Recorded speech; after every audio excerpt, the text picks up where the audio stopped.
Заявление главы европейской дипломатии госпожи Каллас для нас не является чем-то новым.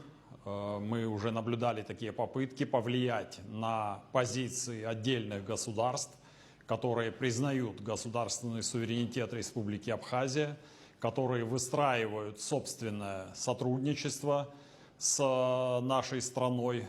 Мы и ранее, как я уже сказал, встречались с подобными попытками. Не секрет, что руководство Грузии после той общественно-политической трансформации, которую пережила Сирийская Арабская Республика в конце 2024 года, уже предпринимали настойчивые попытки повлиять на позицию сирийской стороны.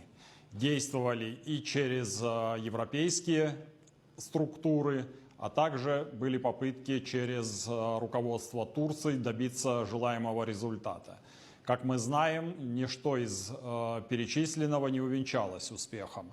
Мы по-прежнему сохраняем наши партнерские межгосударственные отношения с Сирийской Арабской Республикой. Как известно, в Сирии проживает многочисленная абхазо-адыгская диаспора. Мы активно взаимодействуем с ней. И наши соотечественники в Сирии, они, конечно, дорожат этим сотрудничеством, дорожат общением со своей исторической родиной. Это все является факторами, существенными факторами внутриполитической повестки Сирийской Арабской Республики. Хочу также отметить еще такой факт.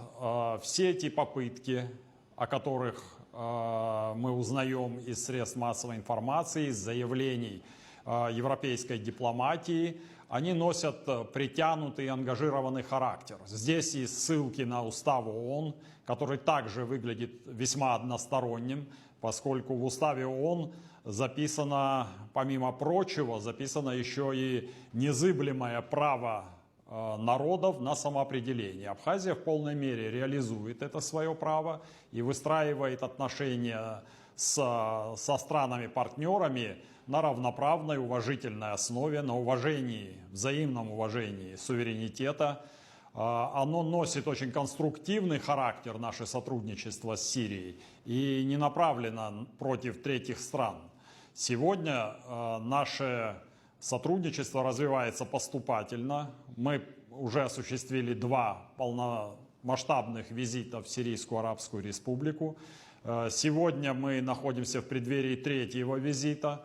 Я думаю, что та суверенная, твердая политика, которую проводит сирийское руководство во главе с президентом Сирии Ахмедом аш-Шара, является залогом того, что сирийский народ и его руководство сами будут выбирать своих партнеров, будут выбирать те направления развития, которые посчитают более всего отвечающими интересам сирийского народа и целям развития своего государства. В свою очередь мы готовы и далее продолжать такое сотрудничество. Мы будем наращивать наши усилия, на это ориентирует нас и руководство Республики Абхазия в лице президента, и Министерство иностранных дел является активным проводником такой политики. Мы хотим развивать наши связи с Сирией по линии торгового и экономического сотрудничества, культурных связей, гуманитарных связей.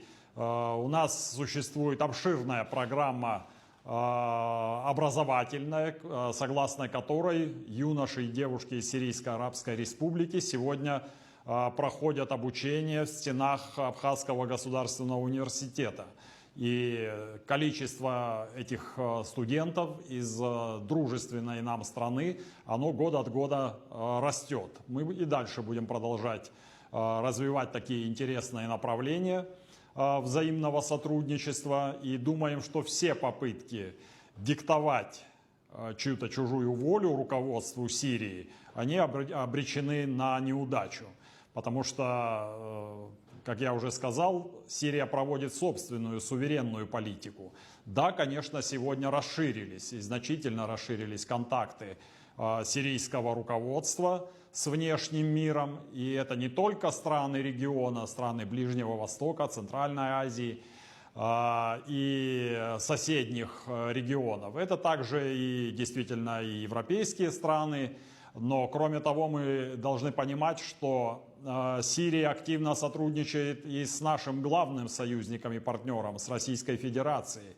Довольно частые и контакты, которые проистекают на самом высоком уровне, являются как раз-таки подтверждением наших слов. Я вообще хочу напомнить европейским чиновникам о том, что в международном праве существует такое понятие, как непрерывность государства. Признание акта государственного суверенитета, установление дипломатических отношений – это целиком и полностью прерогатива государства, а не отдельных личностей или какой-либо политической силы.